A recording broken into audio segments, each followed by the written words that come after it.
un petit mot pour résumer ce matin vos interventions, s'il vous plaît.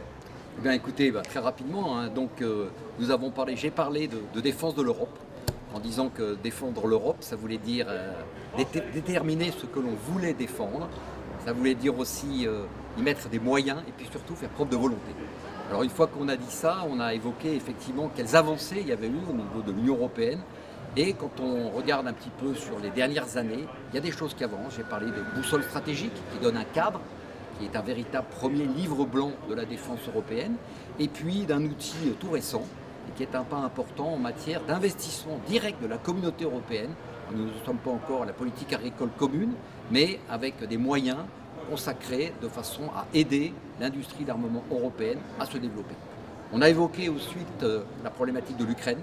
L'Ukraine a été un accélérateur, un révélateur pour beaucoup de pays européens en termes d'efforts à consacrer à leur défense. Effectivement, on a évoqué les 100 milliards pour l'Allemagne, on a évoqué les ambitions de la Pologne, on a évoqué aussi la loi de programmation militaire en France.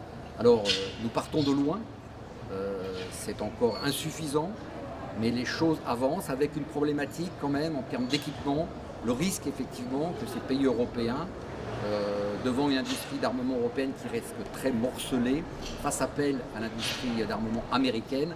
Et là, ça irait effectivement en sens contraire de cette construction de l'Europe de la défense qui passe en particulier par la mise en place d'une véritable industrie européenne d'armement. Et puis, on a évoqué enfin, pour terminer, ce lien entre OTAN et Europe de la défense. Et ma conclusion était la suivante, c'est qu'aujourd'hui, l'OTAN reste incontournable. L'OTAN est un des moyens qui est considéré comme central par nombre de pays européens, du Nord et de l'Est en particulier, pour assurer cette défense de l'Europe. Mais, j'insiste bien là-dessus, elle n'est pas suffisante. Et il faut aussi que l'Europe, à travers le développement de l'Europe de la défense, de la création par étapes d'une défense européenne, puisse avoir les moyens de pouvoir régler les crises qui sont à son niveau et en particulier dans son proche environnement. Voilà en quelques mots les principaux points que j'ai pu développer ce matin. Merci.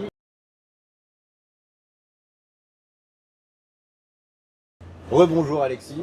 Est-ce que tu peux nous faire un petit résumé de tes interventions de ce matin, s'il te plaît?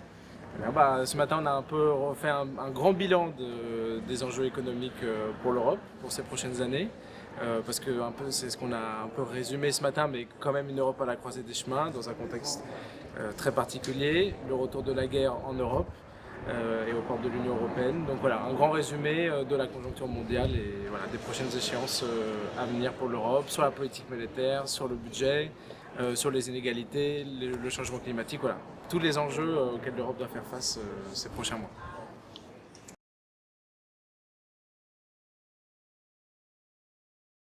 Si en quelques mots, vous pouviez résumer votre intervention de ce matin, s'il vous plaît.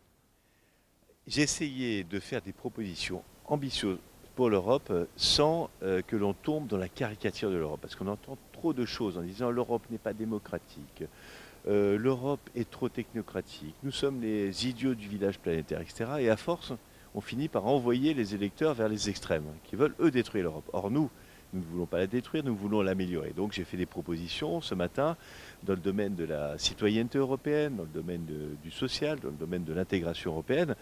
Voilà, donc c'était une discussion très intéressante et maintenant voilà, nous sommes avant les élections européennes et la question qui se pose c'est comment est-ce que l'on aborde ce sujet en essayant de mobiliser les citoyens européens pour cette échéance qui est fondamentale, surtout dans le contexte de la guerre en Ukraine aujourd'hui.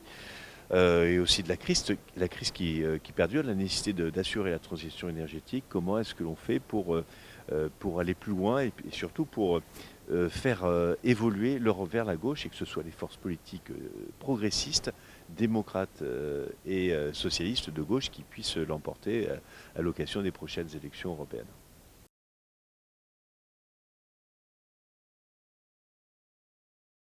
Bonjour, nous sommes avec Audric Alexandre, donc président du Parti des citoyens européens.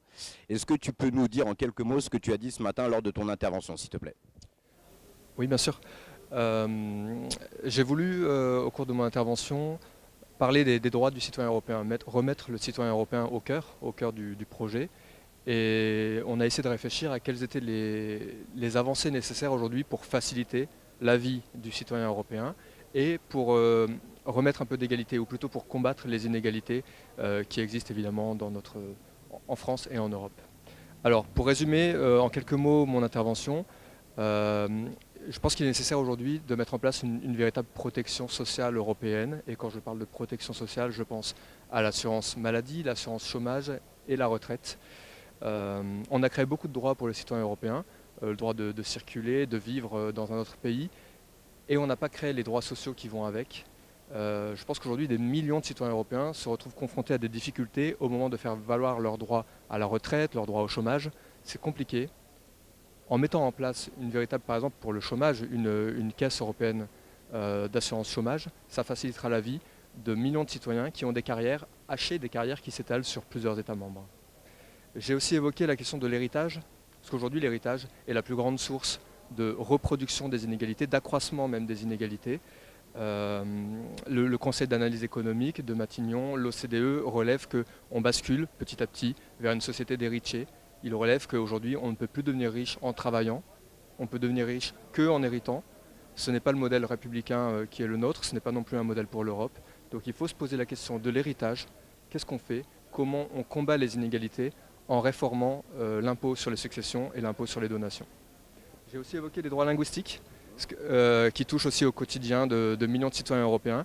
Qu'est-ce qu'on fait aujourd'hui pour redonner des droits, notamment en France, où la question est un sujet, il y a très peu de droits accordés aux minorités linguistiques. Aujourd'hui, l'un des sujets, c'est le créole martiniquais, le corse, mais on peut penser aussi au breton, à l'alsacien et à tant d'autres, le picard en ce qui me concerne.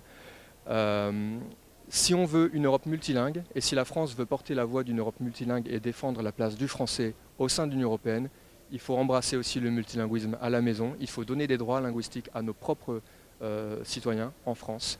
Et c'est aussi un sujet très important dont la gauche doit s'emparer, et notamment la gauche française.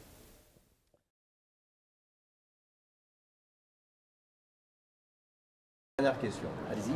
Quel serait le conseil que vous donnez aux jeunes générations? Dans les jeunes générations, je pense que moi je suis profondément pour la construction européenne. Je pense qu'il ne faut pas être naïf. Il faut s'investir dedans parce que je crois que c'est important. Je n'ai pas pu l'évoquer ce matin, mais la défense, ça doit vraiment être considéré par les jeunes Européens comme une valeur commune. La défense, ce n'est pas quelque chose qui sont mauvais, c'est une condition sine qua non pour pouvoir se développer harmonieusement. Et mon seul conseil, c'est que les jeunes Européens s'intéressent à leur défense et fassent en sorte petit à petit de prendre en compte eux-mêmes leur défense. Voilà. Merci beaucoup mon général. Quel serait toi ton conseil à donner aux jeunes générations qui nous suivent, qui nous regardent et qui nous écoutent? Je pense que la première chose, c'est de s'engager, de s'intéresser aux enjeux européens, parce que c'est des enjeux nationaux, c'est des enjeux qui nous dépassent, mais ça concerne en premier lieu la France et la jeunesse. Pas laisser les autres électeurs potentiels choisir à leur place un peu leur avenir et les responsables politiques qui porteront leurs idées au Parlement européen, qui déterminent aussi la Commission européenne, les responsables politiques bien sûr à l'échelle nationale.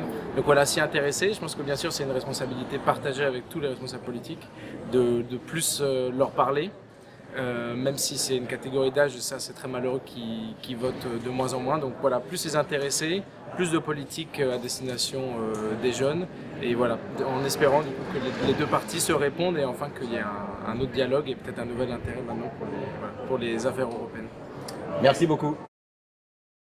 Si vous aviez un conseil à donner aux jeunes générations? De voyager, d'apprendre les langues étrangères, de se marier avec des Européens, et voilà, de s'ouvrir et puis de prendre conscience de la chance qu'ils ont d'être Européens. Moi j'ai eu l'occasion d'aller en Ukraine dans le cadre de mes fonctions européennes, j'ai participé à un sommet avec Zelensky, vous vous rendez pas compte ce que c'est que de combattre un pays, une dictature qui vous envoie des bombes sur la tête et qui veut vous phagocyter. Donc aujourd'hui c'est une chance d'être européen, on a la possibilité de dire ce que l'on veut, on a la possibilité de se déplacer, on n'est pas sous le risque, sous la menace d'avoir une bombe qui nous tombe sur la tête. Donc profitez de cette chance, défendez l'Europe et puis voyagez en Europe, ouvrez votre horizon vers l'Europe, c'est vraiment la plus belle construction qu'on ait pu faire et puis battez-vous pour plus de justice sociale. Une dernière question, quel conseil donnerais-tu aux nouvelles générations s'il te plaît? Les nouvelles générations,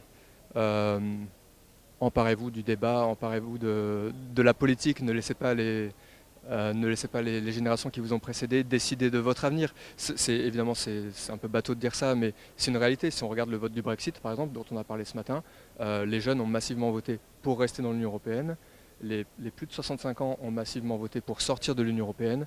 C'est dramatique quand je pense à mes amis anglais qui ont mon âge et qui se sont retrouvés sortis de force de l'Union européenne. Ne vous laissez pas faire, ne laissez pas les autres décider pour vous. Merci beaucoup, Audric.